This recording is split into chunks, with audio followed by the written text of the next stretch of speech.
Deux départements de la province du Lac-Tchad sont placés sous état d'urgence. La nouvelle est rendue publique par le président de la République, Idriss Déby Itno, qui dirige en personne les opérations.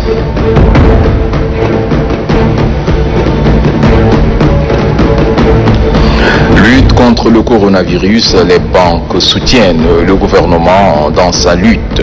Le ministre d'État, ministre secrétaire général de la présidence de la République, Kazebe Baïmi Debe, a réceptionné ce matin au palais présidentiel leur contribution. De l'eau potable pour Abéchi, plus de 500 millions de francs, c'est l'enveloppe allouée par la société Abou Simbel pour l'installation d'un système pouvant permettre à la ville d'augmenter sa capacité. Le protocole d'accord est paraphé ce matin entre le ministre de l'Environnement, de l'Eau et de la Pêche et le directeur de la société Abou Simbel. Bonsoir et bienvenue dans cette édition. Deux départements de la province du Lac-Tchad sont placés sous état d'urgence. La nouvelle est rendue publique par le président de la République, Idriss Déby Itno, qui dirige en personne les opérations, comme je vous le disais en titre. Je ne vous dis pas plus, suivez plutôt ce reportage signé Nassour Nouditi.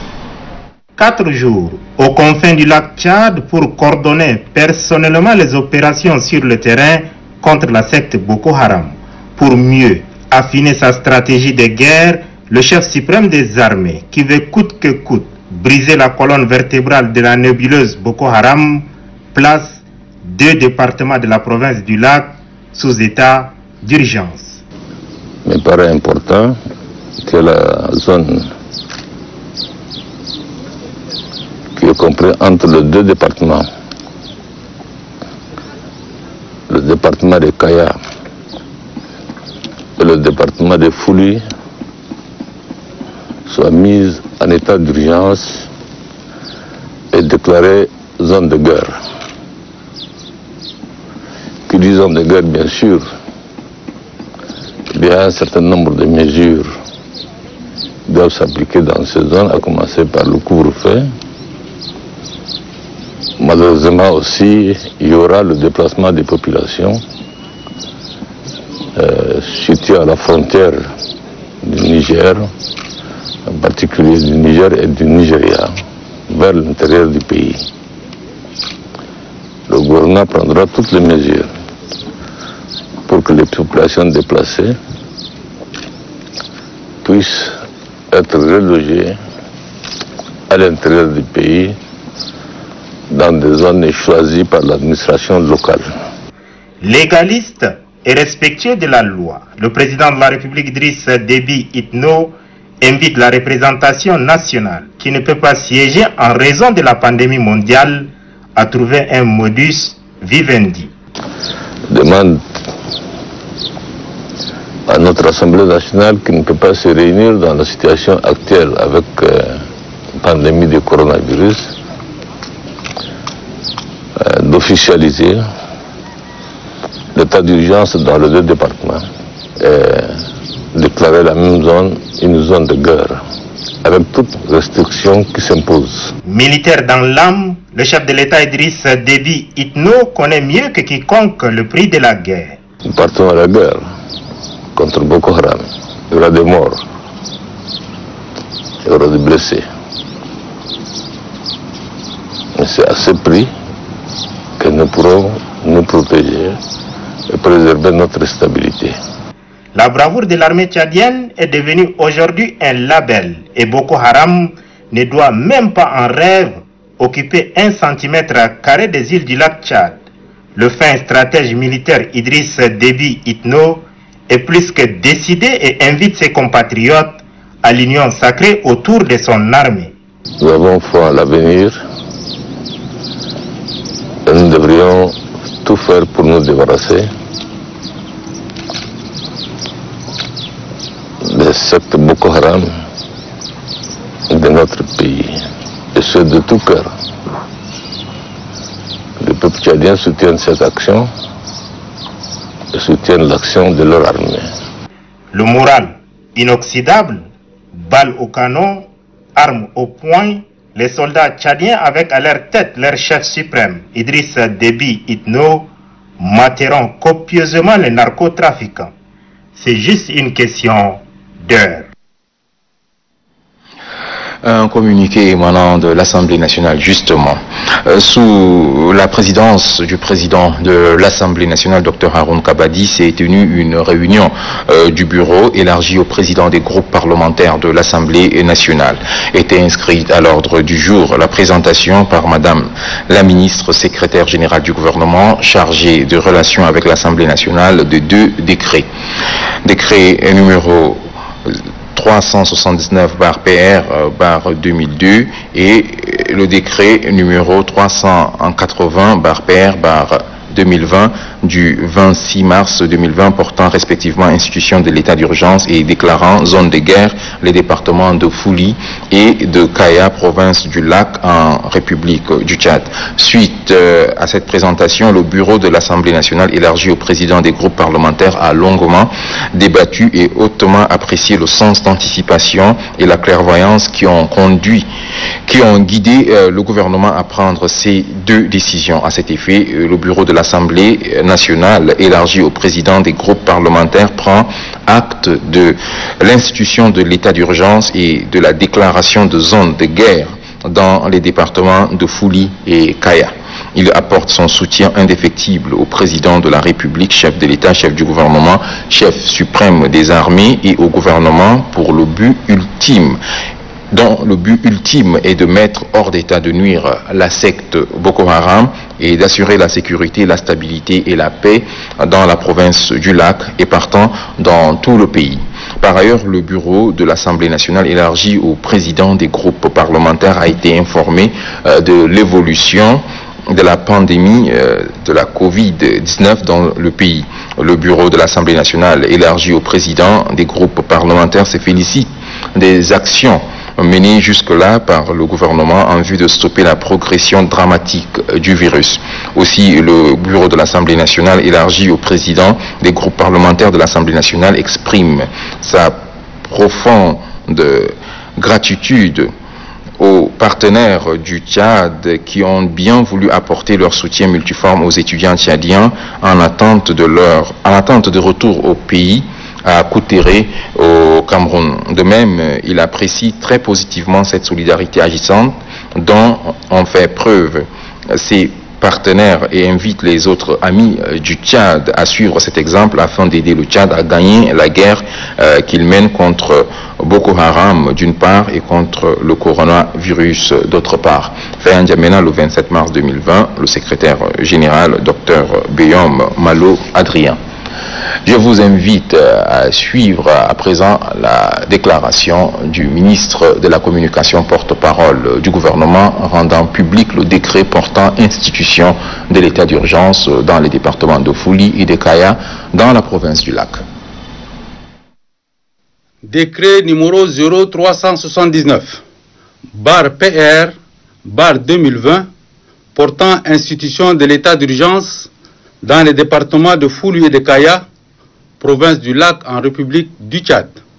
Le président de la République, chef de l'État, chef du gouvernement, président du Conseil des ministres, vu la Constitution, vu l'ordonnance numéro 044/INT/SUR du 27 octobre 1962 relative à l'état d'urgence. Après consultation du président de l'Assemblée nationale, le Conseil des ministres consulté à domicile, en date du 26 mars 2020, décrète, article 1er, en application des dispositions des articles 100 et 130 de la Constitution susvisée, il est institué l'état d'urgence dans les départements de Fouli et de Kaya, dans la province du Lac, pour compter du 27 mars 2020 à 0h au 16 avril 2020 à minuit. Article 2. La déclaration de l'état d'urgence donne pouvoir aux autorités militaires et administratives de la province du Lac, sous la supervision du ministre en charge de la sécurité et de la défense nationale. Article 2. La déclaration de l'état d'urgence donne pouvoir aux autorités militaires et administratives de la province du Lac, sous la supervision du ministre en charge de la défense nationale et de la sécurité et du ministre en charge de l'administration du territoire. 2. Interdire la circulation des personnes, des véhicules et des engins à 2 roues dans le lieu aux heures fixées par décision du gouverneur. Instituer des zones de protection ou de sécurité, où le séjour des personnes est réglementé. Interdire le séjour dans tout ou partie de la province à toute personne cherchant à entraver, de quelque manière que ce soit, l'action des pouvoirs publics. Ordonner la fermeture provisoire des salles de spectacle, débits de boissons et lieux de réunion de toute nature à partir de 22 heures. Ordonner la fermeture des frontières des zones d'accès aux départements suscités. Interdire, à titre général ou particulier, les réunions de nature à provoquer les troubles à l'ordre public. Ordonner des perquisitions à domicile, de nuit et de jour. Récupérer les armes de toute catégorie. Prendre toutes mesures pour assurer le contrôle de la presse et des publications de toute nature, ainsi que celui des émissions radiophoniques et télévisées. Prendre toute autre mesure contribuant à renforcer la sécurité des personnes et de leurs biens. Procéder aux arrestations de personnes et à des détentions provisoires. Instaurer le couvre-feu qui s'étend de 22h à 6h du matin dans les limites de temps légales. Article 3. Les infractions aux mesures prévues à l'article 2 ci-dessus seront punies d'un emprisonnement d'1 à 3 mois sans préjudice de l'exécution de dites mesures. Article 4. Les mesures prises en application du présent décret cessent d'avoir effet en même temps que prend fin l'état d'urgence. Toutefois, après la levée de l'état d'urgence, les tribunaux vont continuer à enregistrer des crimes et délits dont la poursuite leur avait été déférée sous l'emprise de l'état d'urgence. Article 5. Le ministre en charge de la Défense nationale et de la Sécurité, le ministre en charge de l'administration du territoire et celui en charge de la justice sont chargés chacun en ce qui le concerne de l'application du présent décret qui prend effet pour compter de la date de sa signature, sera enregistré et publié au journal officiel de la République. N'Djamena, le 26 mars 2020, Idriss Déby Itno. Le ministre de la Communication, porte-parole du gouvernement, Maria Hissine, que vous venez de suivre, a également affirmé que ces 2 départements sont déclarés zones de guerre. Décret numéro 0380, bar PR, bar 2020, déclarant zone de guerre les départements de Foulou et de Kaya dans la province du Lac en République du Tchad. Le président de la République, chef de l'État, chef de gouvernement, président du Conseil des ministres, vu la Constitution, vu l'ordonnance numéro 044, bar INT, bar SUR, du 27 octobre 1962, relative à l'état d'urgence, vu le décret numéro 0379, bar PR, bar 2020 du 26 mars 2020, portant institution de l'état d'urgence dans les départements de Foulou et de Kaya, dans la province du Lac en République du Tchad. Décrète, article 1er, les départements de Foulou et de Kaya, dans la province du Lac, sont déclarés zones de guerre.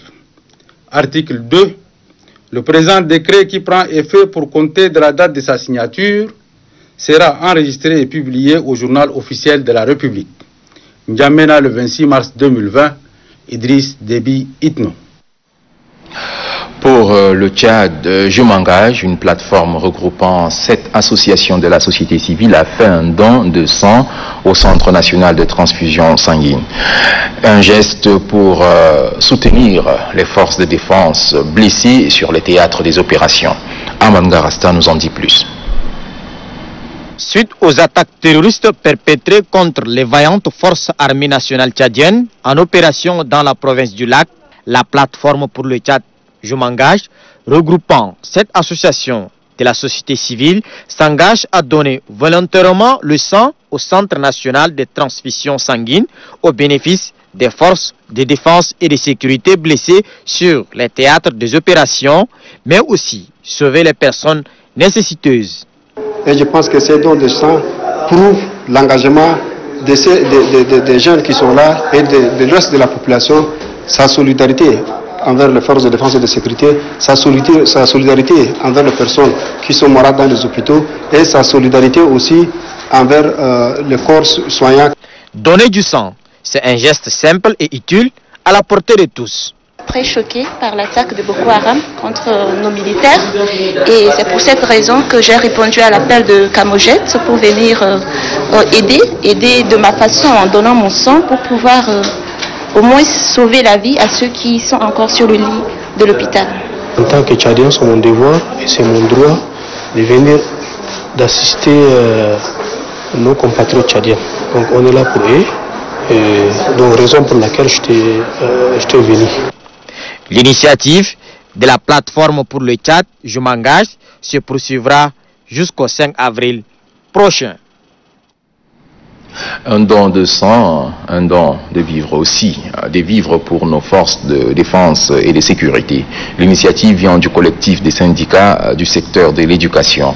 C'est le chef d'état-major général des armées, premier adjoint, qui a réceptionné ce don ce matin. Moussa Mbodou Abdoulaye. Après les attaques d'une nébuleuses secte Boko Haram à Bouma, dans le lac, le mardi dernier, les personnes de bonne volonté ne cessent d'apporter leur soutien aux forces de défense et de sécurité.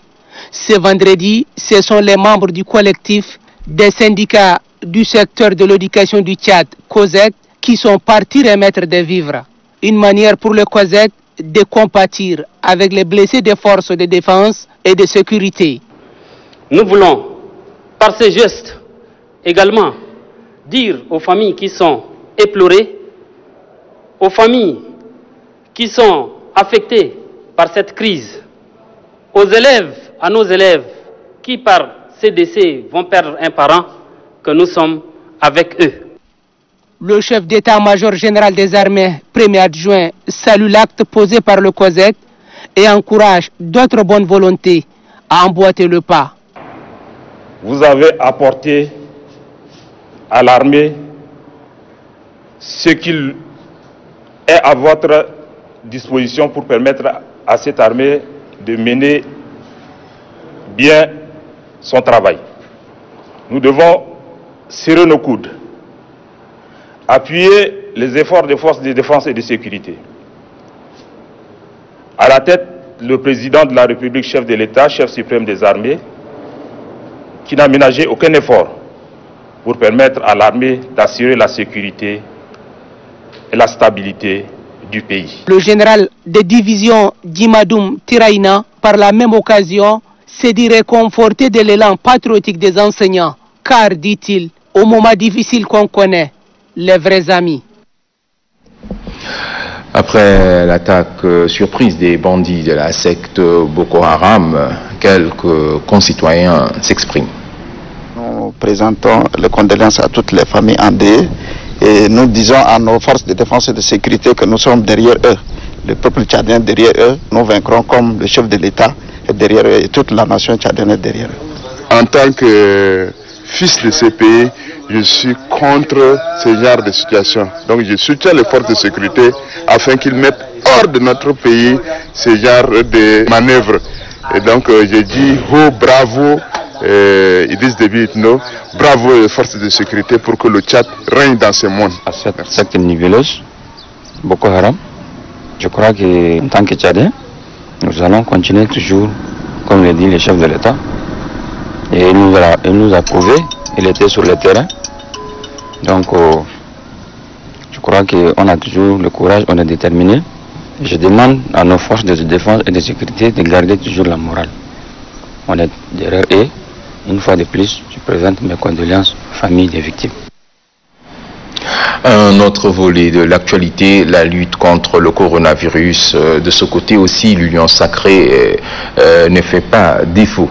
Le ministre d'État, ministre secrétaire général de la présidence de la République, Elzebe Paimi Debe, a réceptionné ce matin au palais présidentiel les contributions de quelques entreprises tchadiennes. Une réaction suite à l'appel lancé par le chef de l'État lors de son message à la nation. Djibril Noualouali. L'élan de solidarité contre le coronavirus s'enclenche véritablement ce vendredi 27 mars 2020. Plusieurs institutions bancaires répondent à l'appel du chef de l'État Idriss Déby Itno et passent au guichet. À elle seule, la Banque de développement des États de l'Afrique centrale, BEDEAC, débloque une somme de 500 millions de francs CFA. En remettant le chèque au ministre d'État, ministre secrétaire général de la présidence de la République, Alzebe Paimi Debe, Hamid Sougoudi, au nom de l'institution, a signifié que la BEDEAC veut donner un sens concret à la solidarité pendant cette dure épreuve. Situation qui ne laisse pas indifférent l'homme d'affaires nigérian, Tony Elemelou, président directeur général du groupe UBA, qui débloque 14 milliards de francs CFA à l'ensemble du continent. Un peu plus de 50 millions reviennent au Tchad. En remettant le chèque, le directeur général de l'UBA Tchad, Noubasra Natolban, estime qu'il est de la responsabilité de tout acteur économique de se joindre au gouvernement pour un retour rapide à la normale. Il y a successivement deux événements importants qui UBA ne peut pas rester du reste. C'est pourquoi nous sommes venus soutenir la riposte contre le coronavirus ensemble avec le gouvernement. C'est un geste modeste, symbolique, mais qui a son sens. C'est la promptitude, c'est lever pour pouvoir attaquer, riposter ce mal que j'allais dire du siècle, parce que c'est une pandémie mondiale et à plus de titres en Afrique, nous sommes très soucieux. Parce que le risque en Afrique est plus grand. L'association professionnelle des établissements de crédit au Tchad, APEC, fait également parler son cœur. Elle exprime sa sympathie et sa solidarité à travers un chèque de 50 millions de francs CFA, une façon pour elle de partager les peines de la population, souligne Bichar Abrahim Kossi, président de l'APEC. Au-delà de nos activités économiques, donc nous avons également une responsabilité sociétale d'entreprise et c'est dans ce cadre-là qu'on a bien voulu partager les peines de toute la population tchadienne et surtout venir en soutien à tout ce qui a été lancé par le gouvernement du Tchad en ce qui concerne la lutte contre cette pandémie. L'ensemble des banques réunies avons proposé de pouvoir accompagner l'État par un chèque de 50 millions de francs CFA qui sera versé dans le compte dédié ouvert à cet effet. Les premières manifestations de solidarité viennent alléger le fardeau à l'État tchadien qui, selon le ministre des Finances et du Budget, fait ce qu'il peut pour éviter le pire. Le fonds spécial créé pour la circonstance, explique Tahir Hamid Guilin, a vocation à mobiliser les financements publics, privés, locaux et internationaux permettant au Tchad de venir à bout de cette pandémie. L'État, depuis le début de la pandémie jusqu'à maintenant, sur ses ressources propres, fait ce qu'il peut et tout pour que cela soit contenu. Et nous discutons à la fois avec l'ensemble des institutions internationales, certaines pour qu'elles apportent plus de financement pour contrer la maladie ou bien pour amortir le choc économique. Et cela va par des ressources fraîches ou bien par des ajournements, des remboursements des crédits. L'élan de solidarité ne doit pas s'arrêter maintenant.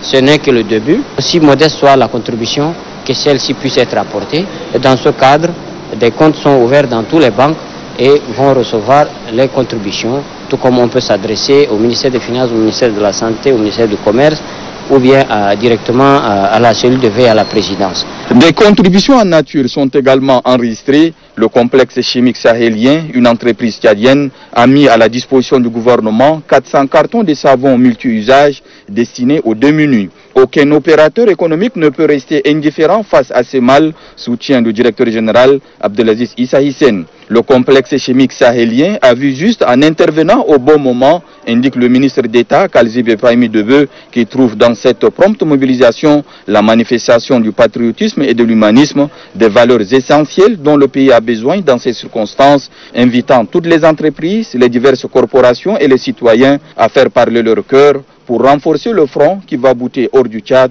le Covid-19. Je vous invite à suivre un extrait du discours du ministre. Je suis heureux que la BEDEAC, l'UBA, l'APEC et le complexe chimique sahélien soient comptés aujourd'hui parmi les entités les plus sensibles. Je suis rassuré, ils l'ont dit, c'est un premier pas. Merci pour l'élan de solidarité de vos institutions respectives. Par ces gestes, vous donnez un sens plus aigu au rôle non seulement économique, non seulement financier, mais aussi et surtout au rôle social, humanitaire, tel que l'exige la situation que le pays traverse en ce moment. Puissent ces gestes de portée hautement symbolique et citoyen déclencher auprès des bonnes volontés des engagements à la hauteur de la volonté de tout un chacun à éradiquer le mal. Je lance donc par cette occasion un appel à toutes et à tous ceux dont leur cœur leur disent tout ce qui est bon pour aider ou contribuer à bouter hors du Tchad cette pandémie. Depuis l'apparition du coronavirus, certains commerçants ont augmenté sans raison les prix des denrées de première nécessité. Une pratique condamnée par le chef de l'État. Grangatia Mirima. Nous faisons face à une autre situation tout aussi troublante. Il s'agit des impacts économiques et financiers qui pourraient modifier le cours de notre vie quotidienne. Nombre d'opérateurs économiques, patrons de restaurants, tenanciers de bars et d'autres commerces subissent des dommages incalculables suite à l'arrêt conjoncturel de leurs activités. Je voudrais cependant déplorer le comportement de certains commerçants, qui se livrent à une pratique inadmissible en augmentant illégalement les denrées de première nécessité. Commerçant véreux, le mot est lâché par le chef de l'État Idriss Déby Itno après 3 cas de coronavirus notifiés sur le territoire national dans la 3e semaine du mois de mars. Comme ce fut le cas en Europe et ailleurs, où la population a été confinée en raison d'une forte détérioration due à la pandémie du coronavirus, le gouvernement a pris des mesures pour limiter les dégâts collatéraux que peut causer le coronavirus sur la santé de la population et l'économie nationale.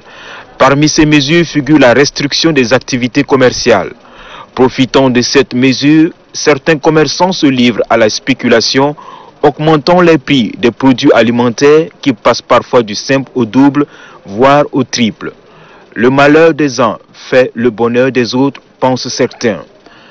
C'est la surenchère et le panier de la ménagère se vide, et une situation que le garant de la nation ne peut accepter. C'est pourquoi, selon le président de la République, les opérations de surveillance de prix doivent s'intensifier sur toute l'étendue du territoire national pour mettre fin à cette pratique qui n'honore pas le secteur privé.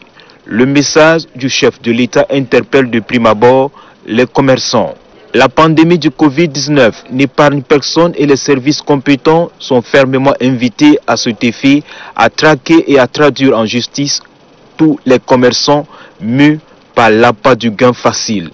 L'association et le patronat tchadien doivent rappeler à l'ordre ces brebis galeuses qui outrepassent les règles qui régissent le commerce au Tchad. L'homme d'affaires doit se rappeler qu'il a une responsabilité vis-à-vis de sa société, chose qui doit le conduire en pareille circonstance à œuvrer pour le bien-être de tous.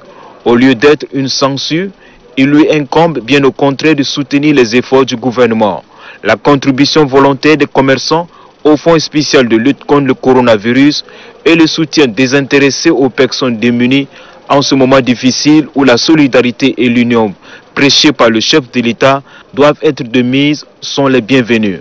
Respecter les prix fixés par l'État et vendre à juste prix, c'est être un citoyen juste et responsable. Dans son message à la nation, le chef de l'État a aussi mis en garde les internautes qui se livrent à la désinformation sur les réseaux sociaux. Amatei Abbas revient sur cet aspect du message du chef de l'État. Nous notons, hélas, que les réseaux sociaux, au lieu de diffuser des informations de bonnes sources, authentiques et vérifiées, s'adonnent à la désinformation et à la manipulation, semant ainsi le doute et la panique. Je mets en garde tous ceux qui se livrent à cette pratique criminelle. Le ton est donné. La voix du chef exprime tout. Les faux relayeurs des informations mensongères à travers les réseaux sociaux doivent se ressaisir et prendre conscience. En cette période où le Tchad fait face à la pandémie du Covid-19 et à la secte Boko Haram, l'union sacrée de tous les Tchadiens est un devoir patriotique. Le coronavirus, cette pandémie mondiale n'épargne personne. Les grandes puissances ne cessent de compter leurs morts. L'Afrique est également frappée. Le Tchad n'est pas épargné avec 5 cas officiellement enregistrés par les responsables sanitaires, dont un compatriote. Au niveau mondial, aujourd'hui, plus de 2 milliards de la population est par crainte en plein confinement. La situation est préoccupante, mais le gouvernement a pris toutes les dispositions nécessaires pour éviter la propagation de la maladie. Il informe régulièrement l'opinion nationale et internationale sur l'évolution de la situation du coronavirus. Les médias publics et autres organes de presse n'ont pas baissé la garde. Ils mettent à la disposition du grand public des informations fiables et vérifiées. Malgré ces efforts louables, certaines personnes mal intentionnées investissent les réseaux sociaux, particulièrement Facebook, pour se livrer à la désinformation et alimenter de rumeurs. Mais qui sont ces internautes à plusieurs facettes? Sont-ils conscients de la gravité des informations qu'ils livrent tout le long de la journée? Pour répondre à certaines interrogations, la plupart d'entre eux, et selon des sources bien vérifiées, vivent en Europe et au service des personnes de troisième âge. Le film de l'artiste Issaka Digadimbaye, alias Mandergue à Paris, est illustratif. D'autres vivent au pays, mais sous plusieurs sobriquets. Ils ont à leur actif de faux noms ou prénoms. Pire encore, certains se réclament de leur communauté sans mesurer la dangerosité de leurs actes irresponsables. Quelle ignorance! De toute évidence, la population tchadienne, sans distinction aucune, est appelée à suivre les vraies sources d'information. Face aux désinformations auxquelles se livrent certains compatriotes inconscients de la gravité de cette maladie et d'autres sujets touchant la sécurité nationale, les responsables de l'Agence nationale de sécurité informatique et de circulation électronique sont interpellés. Une séance de sensibilisation sur la Covid-19 a été organisée à l'école des malentendants de Moundou. Les élèves de cette école sont aussi sensibilisés sur les mesures à mettre en application pour lutter contre le coronavirus. Nous dit Houdou Gelbi. Initiée par l'encadreur social des sourds Gérard Christian, cette séance de sensibilisation vise à informer les sourds dans leur ensemble de l'apparition au Tchad de la maladie coronavirus Covid-19. Selon l'encadreur social des sourds Gérandil Christian, appuyé par l'interprète pour sourds Mbayrane Zouzié, la maladie coronavirus Covid-19 est une pandémie qui s'est propagée à travers le monde et qui a fait des milliers de victimes. Les modes de transmission, les symptômes et les mesures de prévention ont été largement expliqués dans un langage gestuel, franc et direct aux sourds réunis pour la circonstance. L'encadreur social des sourds Gérandil Christian, chargé de l'école des sourds de Moundou, a saisi cette opportunité pour traduire l'intégralité du message du président de la République, Idriss Déby Itno, à la nation tchadienne au sujet de la terrible maladie Covid-19. Très ému de la détermination du président de la République qui a mobilisé 15 milliards de francs CFA pour mettre à l'abri la population tchadienne contre cette maladie qui ne sont pas du reste, les sourds remercient très vivement le chef de l'État Idriss Déby Itno. Aux sourds d'une manière générale et à ceux de Moundou en particulier, l'encadreur social des sourds Gérandil Christian, appuyé par son interprète Mbayrane Zouzié, a demandé à ceux-ci de sensibiliser à leur tour les sourds et bien d'autres personnes sur la dangerosité de cette maladie et des différentes mesures de prévention. Tous sont déterminés à appliquer les mesures de prévention et de les transmettre aux autres. L'ONG Cogenta a organisé une séance de sensibilisation sur la prévention et la lutte contre le coronavirus à Bol. Mohamed Mbouloumi. L'objectif de cette campagne d'une dizaine de jours consiste à amener la sensibilisation préventive pour la lutte contre cette maladie grave et virulente qui est le coronavirus.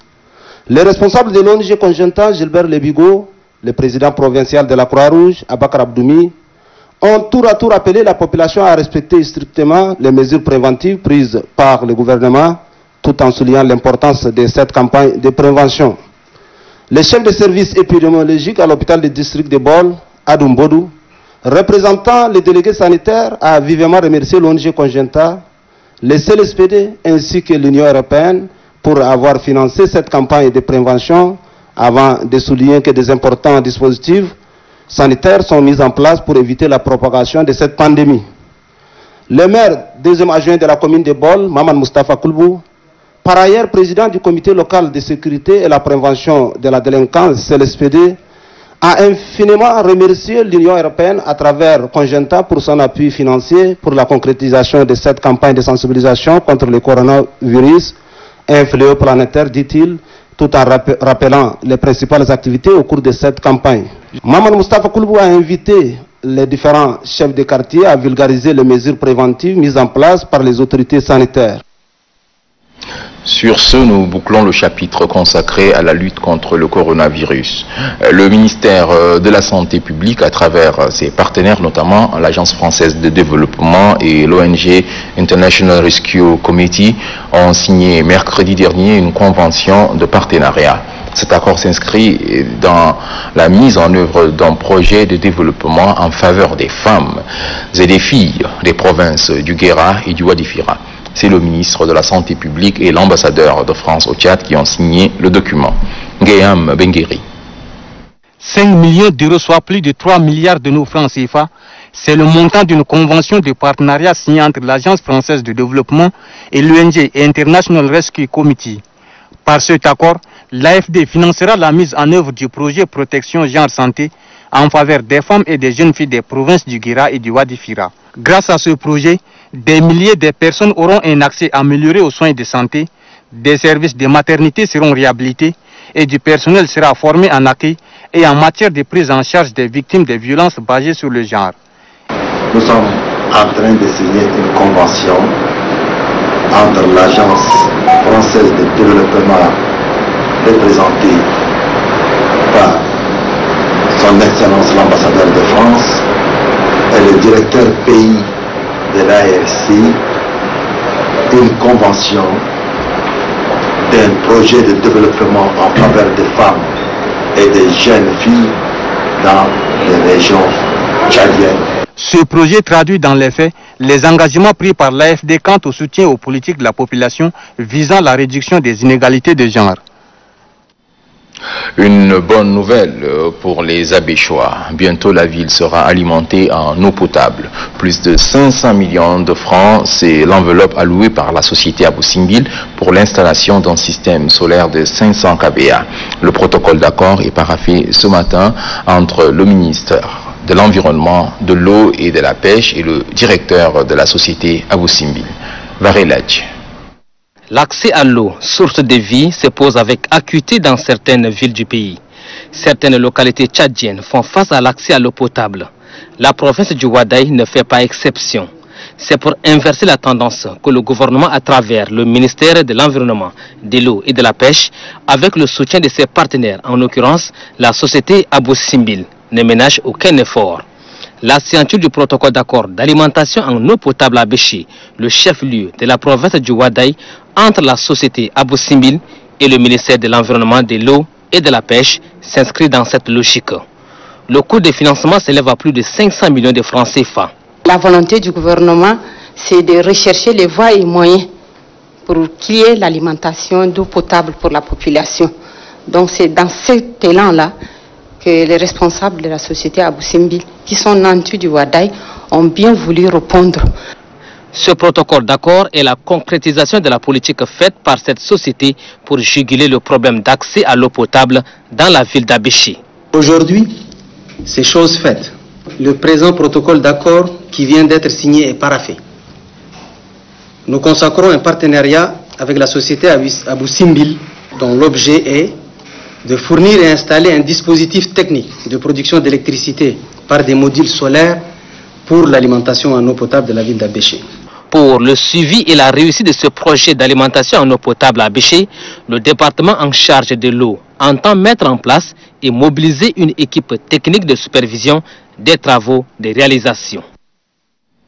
Le secrétaire général de la province du Lac a présidé hier à Bol la cérémonie de remise officielle des tables bancs octroyées par la Fondation Grand Cœur aux écoles publiques. Soukassia Prosper. Ce sont au total 1000 tables bancs qui sont remis officiellement aux écoles publiques de la province du Lac, ceci dans le cadre de l'opération soutenant l'école tchadienne, initiée par la Fondation Grand Cœur que dirige la première dame Hinda Debi Itno. C'est le secrétaire général de la province du Lac, Sati Katir Abdraman, qui a représenté le gouverneur à cette cérémonie. En remettant ce don, le point focal de la Fondation Grand Cœur dans la province du Lac, Moussa Issa Moussa, a mentionné que la Fondation Grand Cœur, toujours dans sa quête pour l'amélioration des conditions d'études et d'apprentissage des enfants tchadiens, en plus de l'opération table banc, initiée pour la rentrée scolaire 2019-2020 au profit des élèves des préscolaires et scolaires, de projets soutenant leur premier pas à l'école. Ces mobiliers, selon le point focal de la Fondation Grand Corps, seront répartis entre les 20 écoles bénéficiaires de la province du Lac. Le secrétaire général de la province du Lac, Sati Katir Abdraman, a vivement salué cette action de la Fondation Grand Corps qui va améliorer les conditions d'apprentissage des enfants. La remise des tables bancs est une bouffée d'oxygène pour nos enfants, nos enseignants et les parents d'élèves que nous sommes, a exprimé le secrétaire général de la province du Lac au nom des parents d'élèves. Sati Katir Abdraman s'est engagé à assurer personnellement la répartition dans l'équité et la transparence. Pour l'inspecteur départemental de l'éducation nationale et de la promotion civique de Mamdi, Moussa Alimbodou, représentant le délégué provincial de l'éducation nationale et de la jeunesse du Lac, le geste de la Fondation Grand Corps est tombé à pic et va contribuer à l'amélioration des conditions d'apprentissage et d'acquisition de connaissances. Pour lui, personne n'ignore le manquement d'équipement, notamment les tables bancs qui sont les accessoires indispensables pour le confort des élèves. Notons que chacune de 25 écoles sélectionnées recevra 50 tables bancs. Des bacs à ordures offerts à la commune du 1er arrondissement de la capitale. L'initiative vient de la Fondation Grand Cœur. Les temps forts de la cérémonie avec Falambi Soulougan. Dans le cadre de son programme Mon quartier, mon engagement, la Fondation Grand Cœur lance une croisade contre les ordures dans la ville d'Njamena. C'est dans ce sillage que la dite institution offre 22 bacs à ordures métalliques à la commune du 1er arrondissement. Des bacs qui seront répartis dans les 22 quartiers de la commune. Selon la secrétaire générale de la Fondation Grand Cœur, son organisation s'est engagée à appuyer la commune de la ville d'Njamena afin de rendre salubre la cité. La Fondation Grand Cœur a subventionné la fabrication des poubelles métalliques qui sont mises en vente. Chaque ménage doit collecter ses ordures dans ces poubelles, puis les déposer dans les bacs. Cela facilitera leur enlèvement.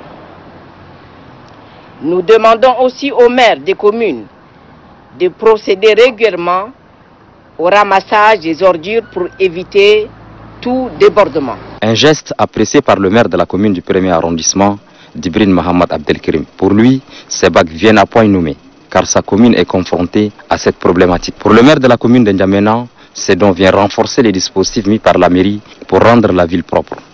En dotant les quartiers des bacs à ordures, la Fondation Grand Cœur et la commune de la ville d'Njamena s'inscrivent dans la politique de la volonté de plus haute autorité du pays en matière d'assainissement et de santé.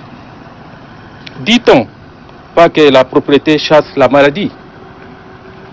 J'invite donc mes concitoyens à déposer les ordures dans ces bacs à ordures et la commune de la ville d'Njamena se chargera à les acheminer à la décharge finale. La secrétaire générale de la Fondation Grand Cœur, Habiba Saoulba, rassure que dans les jours à venir, toutes les communes bénéficieront de ces équipements d'assainissement. Un autre don de la Fondation Grand Cœur, 1000 tables bancs et des kits scolaires offerts à la délégation provinciale de l'enseignement du CANEM. 20 écoles vont en bénéficier. Mamadou Marouarou.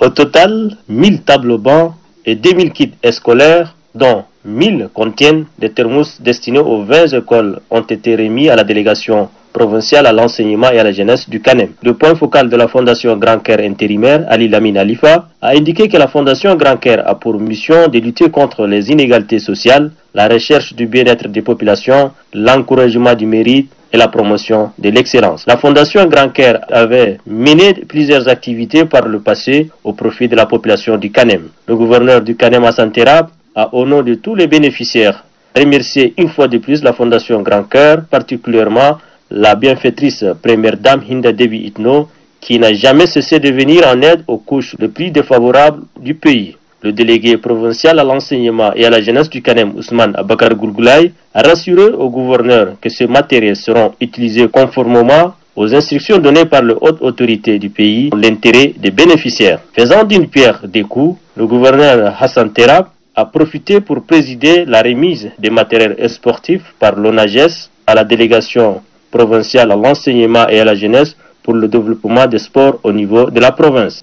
Remettant ces matériels, Younous Suleiman Ibed, chef d'antenne de l'Office national d'appui à la jeunesse et des sports du CANEM, a dit que l'ONAGES a pour mission d'assurer les infrastructures sportives de la localité et de réceptionner les demandes de financement et de les acheminer à la coordination générale. Même donateur, mais cette fois-ci, les bénéficiaires se trouvent dans la province du Bata. Mamataïr d'Ibrahim Al-Hour. 1000 tables-bancs pour soulager les écoles du Bata. Cette offre de la Fondation Grand Caire rentre selon son point focal du Bata, Souad Brahim, dans la droite ligne de la vision du président de la République, à savoir rendre l'école accessible à tous les enfants en âge d'être scolarisés. En dehors du secteur de l'éducation, poursuit-elle, beaucoup d'autres secteurs dans cette province ont également bénéficié et bénéficieront de la largesse de la première dame. Ce geste louable permettra désormais aux élèves du Bata à entendre les délégués de l'enseignement et à la jeunesse, Mohamed Ali Nassir, de s'asseoir aisément pour suivre les cours. Pour sa part, le gouverneur de la province du Bata, Benaido Tatola, dit être convaincu que l'utilisation en bon escient de ces tables-bancs améliorera les conditions d'apprentissage des jeunes élèves du Bata. Ce geste louable et significatif témoigne de l'intérêt que cette fondation attache à la promotion de la qualité de l'enseignement et à la culture de l'excellence des enfants du Bata. La promotion et l'excellence ne sont possibles que s'il y a de la bonne sémence à la base. Autre cadre, autre remise. Il s'agit cette fois-ci d'un lot de matériel agricole. Ces matériels destinés au groupement féminin du Bata sont acquis, selon les explications du directeur de cabinet du gouverneur Ali Bouvo Amadou, grâce à une somme d'argent remise par le ministre de la Femme, de la Protection de la Petite Enfance et de la Solidarité nationale lors de la célébration de la Journée mondiale de la femme rurale, édition 2019 à Kunjuru, dans le Bata Ouest. Les responsables de la commune du 2e arrondissement de la capitale se sont réunis ce matin dans les locaux de la dite commune pour examiner et adopter le budget de l'exercice 2020. C'est le maire de la commune, Douga Ahmad Fati, qui a présidé la cérémonie d'ouverture des travaux. Dionodi Nestor.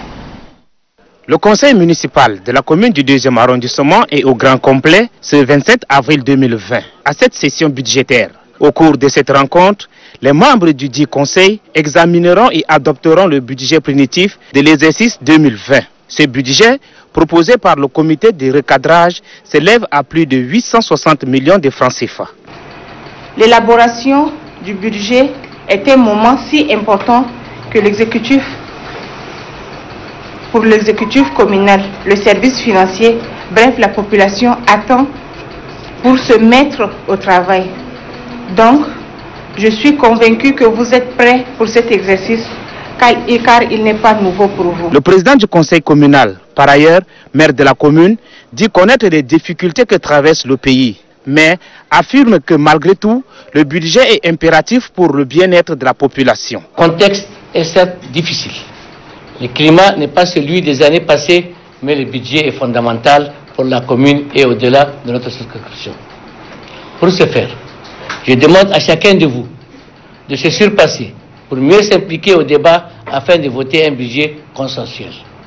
Il est à noter que ce budget soumis pour validation connaît une diminution de plus de 340 millions de francs CFA comparativement à celui de l'année 2019. Le nouvel exécutif municipal de la commune du 7e arrondissement de la capitale, élu le 25 mars, a été installé ce matin. Installant le nouveau maire et 2 de ses adjoints, l'administrateur délégué auprès de la commune du 7e arrondissement a invité ces derniers à être véritablement au service de la population. Suivez Mamatrer Brémy. Par décision numéro 10, bar-perber IGE, du 18 mars portant la suspension du maire de la commune de 7e arrondissement, M. Amagueme, les conseillers municipaux qui sont réunis dans la salle de réunion de la dite commune ont porté leur choix à Mme Elsepa Akodo comme maire titulaire, M. Kemkoy Geo Pascal comme maire, premier adjoint, Mme Salif Brahim comme deuxième maire adjoint. Madame, Monsieur, le nouveau maire, je tiens à vous rappeler le rôle qui sont les vôtres. Vous devez respecter, vous devrez être soudés et unis dans la prise de décision concernant votre commune. Vous devrez placer l'intérêt de la population de votre commune au-dessus de vos intérêts propres. Car vos administrés attendent beaucoup de vous dans le domaine de l'aménagement des rues, le curage des caniveaux, mais surtout dans la sensibilisation et l'orientation de la population, dans la lutte contre la maladie coronavirus. Pour ma part, je verrai au strict respect de ces consignes et à l'exécution de votre budget d'investissement. J'invite à cet effet le conseil municipal a aidé l'actuel exécutif à assurer une gestion saine et efficiente afin de reconquérir la confiance de votre population. Sur ces images, nous bouclons cette édition. Merci à vous de l'avoir suivi. Excellente suite de programmes sur Téléchat.